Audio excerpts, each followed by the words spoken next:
De volta para uma conversa de peso, hoje com o secretário da Habitação de Novo Hamburgo, Beto Carabarral, contando um pouco de como foi essa chegada, de como foi largar a batina, de como foi escolher pelo movimento sindical e pelo movimento político partidário, e hoje defendendo essa administração em Novo Hamburgo. Né? Foste secretário da Educação do Tarcísio, do governo Tarcísio. Né? Do Tarcísio, do Lucas e do Laura. Tem bastante coisas a comemorar daquele momento, né?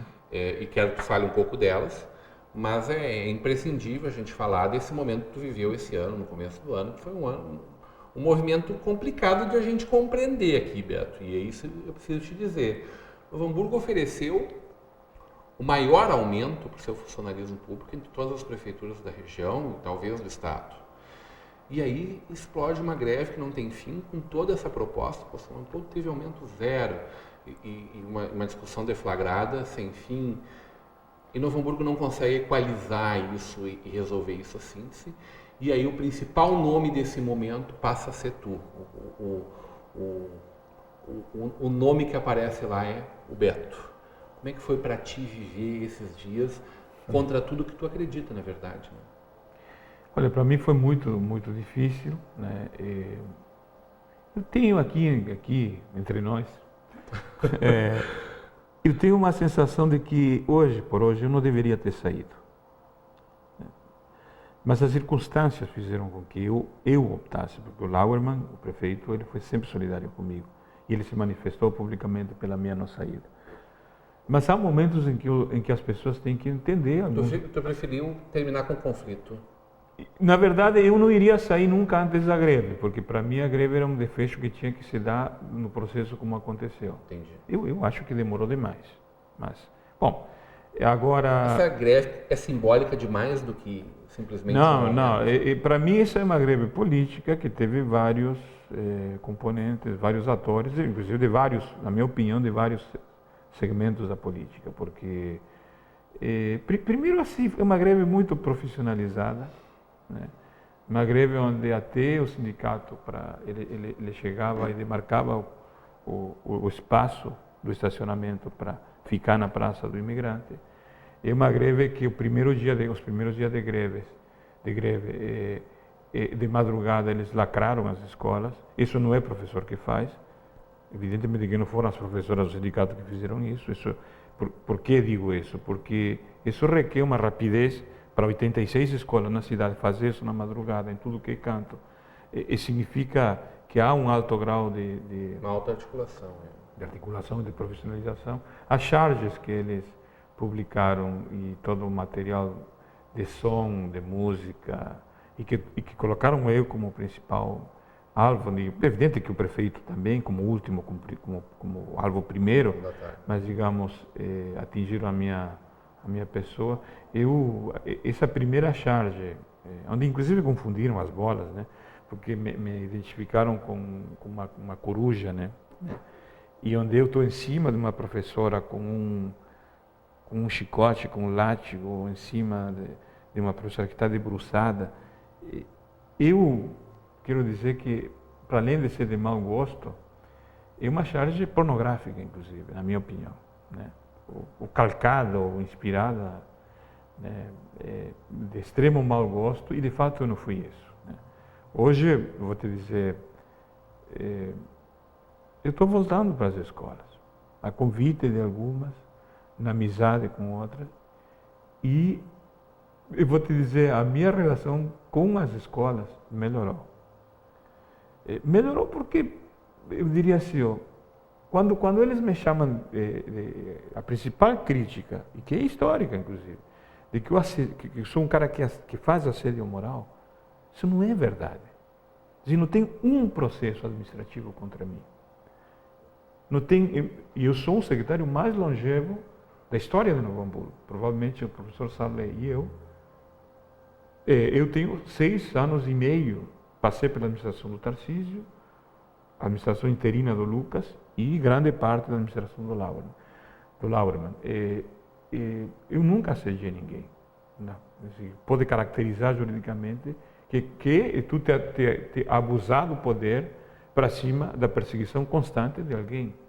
Né? Aqueles que foram para a tribuna da Câmara falar de mim, ou que se expressaram nos bairros, na Praça do Imigrante, eu até sei quem são alguns deles. Mas o que tem por trás disso? Tem, de fato, o trabalho de um secretário que tem que tomar, eventualmente, algumas medidas administrativas. E, de fato, nós tivemos que tomar. Mas não no sentido, com pouquíssima gente. Né? Nós estamos com 1.600 professores. Né? Essa história também de que se aumentou o número de processos administrativos, não é verdade, é o contrário. Diminuímos, na minha última parte da gestão, os processos administrativos. Inclusive o processo administrativo... O que é uma pena, porque eu acho que quando tem processo administrativo tem solução de mas problemas. Acontece que o processo administrativo, para as pessoas entenderem, é uma maneira que o funcionário, primeiro que é uma obrigação minha, eu não posso... É obrigação quando eu sou instado por algum tipo de instância. Eu preciso encaminhar para a PGM, para a Procuradoria, e é ela que decide se vai ter ou não processo administrativo. Não sou eu encaminho. Aliás, o processo administrativo disciplinar e as sindicâncias em toda a prefeitura servem para que o funcionário acusado de alguma irregularidade e ele possa se defender amplamente. Como é que fez aquele momento para fazer as coisas mais banais, tipo ir ao supermercado, fazer uma caminhada com a esposa na rua? Antes de te responder, se tu me permite, eu queria terminar essa parte dizendo que de fato, o que eu carrego nas minhas costas, de fato, é o plano de carreira. Acho que o que está como pano de fundo, né, disso é que o Tarcísio, né, o prefeito Tarcísio, do ponto de vista de trabalhar com a sustentabilidade da prefeitura e do IPAZEM, né, ele optou por um caminho que é um caminho que o próprio... mais espinhoso. O mais espinhoso, mas menos do ponto de vista do que o Giovanni Feltes fez em Campo Bom, que o Giovanni rebaixou para todo mundo, o Tarcísio e nós mantivemos para o plano antigo. Nós não enganamos ninguém. Quando nós criamos o plano novo, que mesmo assim tem aumento real de 1% ao ano, né? O outro tinha 3% de aumento ao ano real, acima da inflação, não existia professor novo. Nós fizemos o concurso depois do plano de carreira. Né? Em todo caso, não tinha nenhum professor contratado na forma de concurso que fosse atingido ainda. Portanto, nós não enganamos ninguém. As pessoas vieram fazer concurso sabendo da situação. Então, eu acho que tem um pouco parte disso e tem outra. Eu sou um secretário que sempre cobrei serviço. Não é à toa, e essa é a contradição maior. 4 meses depois, 5 meses depois que a minha equipe, acompanhados pelo prefeito, fomos buscar um prêmio. Nós estamos entre as 9 melhores cidades do Brasil em gestão escola administrativa de secretarias. Em um universo de mais de 5.000 municípios. Né? Nós estamos entre os 9 melhores e, no caso, nós vamos entre as 3 melhores em gestão de resultados. Bom, tem uma coisa que não fecha aqui. Porque se o secretário Beto é tão ruim, é tão assediador, como elas dizem, nós não iríamos chegar em resultados tão ótimos como a gente chegou. Né? Para além das obras das 12 creches, né, das muitas obras que nós fizemos. O plano de carreira é uma coisa que parece muito traumático e tal, mas com o qual toda a população fecha, né? Se nós vamos viver em Novo Hamburgo, que a gente está vivendo hoje com o governo do Estado, pagando aí 75% do nosso valor para pagar inativos, principalmente, né? Que não é nem para pagar o funcionário que está na rua, o brigadiano que está na rua, é para pagar o inativo. Agora, eu tiro o chapéu. Merecem, sem eu tiro o chapéu para... Mas insustentável. Eu tiro o chapéu dos professores de Novo Hamburgo. Acho que tem professores que faltam muito, alguns que são alguns são pouco comprometidos, e um pouco para esses, os últimos, que nós tivemos ações afirmativas do ponto de vista das equipes diretivas. E eu faço uma autocrítica, eu quero dialogar com a comunidade sobre isso, quanto à questão da eleição direta para diretor. Que nós estávamos com isso no programa de governo, não me arrependo de ter feito a eleição direta para diretor, que foi um projeto de lei, quem sabe historicamente um projeto que passou pelo crivo de 12.000 pessoas e que teve a votação unânime dos vereadores. Mas o que falta para essa eleição direta para diretor? Falta a gente ter um maior uma maior avaliação da gestão das diretoras e dos diretores. Porque como eles são eleitos pelos pares, quer dizer, tu tem 100% da eleição, 50% de peso é o voto dos professores, e 50% dos funcionários, e 50% de peso da comunidade, pais e alunos. Bom, nós tivemos vários casos de pactos de mediocridade. Porque se tu deve o voto a teu colega, aí que se criam situações. Então, acho que nós, não porque não estamos à frente, mas digamos, nós como cidade, nós deveríamos aperfeiçoar esse instrumento, que é um instrumento legítimo. Eu acho que é melhor, sim, para o povo, que o diretor não seja cargo de confiança do prefeito. E nós fizemos isso. Mas também ele não pode ficar que nem marisco entre o mar e o rochedo.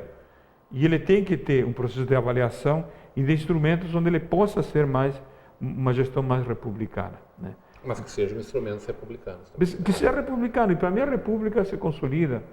E de última, é quando nós temos o nosso aluno bem atendido, acolhido, né? E com aprendizagem. Não tem sentido ter secretário de educação, ter escolha direta de diretor da escola, se não for para melhorar não apenas os índices educacionais, para melhorar a aprendizagem, né? E eu fico muito feliz quando agora participei como secretário de habitação, mas como cidadão, da terceira feira FEMICTEC, que foi uma ideia minha e que eu procurei a diretora Inês Ulke naquele período, agora nós temos o Leo Weber, e nós construímos. Uma belíssima feira, não tenho dúvida. As pessoas que não conhecem não sabem do que a gente está falando aqui, né? Gurizada pensando o mundo e fazendo ciência. Né? Exatamente. Nós temos pouco tempo para falar, a gente fala muito, né? Eu falo muito. Eu não quis dizer tu, mas a gente fala muito, ok? Diz que eu perco só para o Tarcísio e para a Clarita. Diz que a ex-secretária Clarita da Saúde fala mais do que eu. Mas o terceiro era eu. Não é um título honroso para ninguém, não adianta. Não, é verdade. Mas ok, não há nenhuma dúvida que não falte conteúdo aí também. Mas a gente não pode deixar falar da tua secretaria, né? Claro. O que tu está fazendo hoje lá? O que a Secretaria de Habitação está construindo? Tu sabes que a habitação para mim não foi uma novidade, porque a minha primeira militância foi na área da habitação. Só que eu estava do outro lado da mesa. Né? No período em que nesse lado da mesa estaria o Atalívio Foscarini, depois o Paulo Ritzel, e do outro lado da mesa estava o Movimento da Moradia, onde eu era uma das pessoas, com a minha esposa, com a baixinha, falecida já, com o Roque, e com a turma nossa do sindicato, nós puxando, nós que ocupamos, invadimos o Kefas em 88, né? Que foi uma coisa histórica. Desse lado agora, de 30 anos depois, eu diria assim, nós estamos num processo sério, grande de regularização fundiária, né, a partir de uma vontade política do governo da Frente Popular, Tarcísio e Lauermann. Não teve solução de nenhuma crise de descontinuidade nos 4 meses do Lucas. Um processo que tem, vamos dizer assim, como principal questão, a regularização fundiária em 3 dimensões, né? Primeiro, de loteamentos irregulares, oriundos da década de 70, 80, quando veio o boom do calçado, e o pessoal veio e foi acomodado do jeito que deu, sem planejamento, mas é o que a cidade tinha pelo momento, né? E a partir de 2009, então, nós regularizamos várias vilas documentalmente, quer dizer, não precisou criar grande infraestrutura, nem fazer casas novas, nem remover ninguém. Então, a papelada, digamos assim, foi colocada em dia. Outro sim, no caso de grandes bairros como Canudos, Santo Afonso, a própria Boa Saúde, que veio há 20 anos atrás, veio de São Leopoldo, a Zona Norte com São José, Kefas, Vila Gil, a própria Roselândia. Aí nós estamos fazendo um processo de regularização do ponto de vista de criar infraestrutura, rua, arruamento, calçamento, asfalto onde precisar, o paralelepípedo, que é o mais moderno que nós estamos utilizando, esgoto cloacal, esgoto pluvial, né? Então, toda a preparação da infraestrutura, né? Que é o que está sendo feito nesse momento. Na Vila Palmeira? Na Palmeira conclui hoje. Está pronto. Está pronto. E está sendo do feito... lado da Martin Pilger, do lado tá da sendo Cevalha, feito, eu vi que está calçada já. E foi feito, está sendo feito na Kipling, na Getúlio Vargas em Canudos, que é uma mega obra, porque tem que refazer a infra da Avenida Alcântara, né, com as pontes para sair na Avenida dos Municípios, e as duas casas de bombas também. Para os gaviões ali, para isso, as chuvas não nos ajudam nisso, né? Mas no caso Mas depois falta construir as casas. Claro, e aí seria a terceira parte da regularização, né? Que junto com a documentária também, nesses casos, também com a infra, aí vem a construção das casas. Teu mandato conclui isso? Nosso mandato, se Deus quiser, ele vai entregar agora já em abril, né, 300 apartamentos em Canudos. Portanto, moradores da Kipling e alguns da Getúlio Vargas vão ser em torno de 1.200 famílias vão poder ir lá. Eu quero lembrar que o governo do Tarcísio já tinha entregue, e do Luiz já tinha entregue a Boa Saúde, a fase 1 e 2 com o Tarcísio, a fase 3 e 4 com o Luiz, e nós entregamos com o Luiz também o Princesa Isabel, tudo em parceria com o Ministério da Cidade, governo Lula, governo Dilma, principalmente. E vamos entregar esse apartamento e vamos dar início às casas, vamos dizer assim, provavelmente no início do ano que vem. Estamos dependendo do ok definitivo da presidenta. Desse momento que a gente da presidenta Dilma, aí, né? de segurar tudo. Embora todas as casas que estão faltando, seja a construção na Santo Afonso, em Canudos, na Martins Pilger, na Marcílio J. Pereira, nessas vilas que tudo isso já está, vamos dizer assim, tudo isso está programado, né? Mas não contratado ainda. Alguns estão e outros estamos nessa dependência. Como é que vocês estão monitorando essas áreas que estão em invasão nesse momento na cidade? Nós estamos sofrendo. Chegaram várias denúncias. Nós estamos sofrendo de uma conjuntura que nos últimos meses está vindo de Porto Alegre, se deslocando até Sapiranga, passando por aqui, inclusive com uma tecnologia social, para se dizer, nova, digamos, né? Muitas pessoas se utilizando, inclusive, da gurizada, de pessoas muito novas ainda, para entrar, para ocupar, né? Para demarcar terrenos, né? Para montar barraco com madeiras muito novas, com pregos novos, tudo bem orquestrado, por assim dizer. Nós estamos observando do ponto de vista de uma fiscalização, né? Onde contamos com o apoio da guarda aqui, do Gabinete de Gestão Integrada, mas muita inteligência dos próprios moradores. Por exemplo, lá onde temos várias ocupações, perto da Vila Palmesa, a própria comunidade que está nesse processo de regularização, ou pessoas que estão no lugar social fruto da regularização, está dizendo assim, está nos avisando, por quê? Porque tem gente entrando onde vai sair as casas.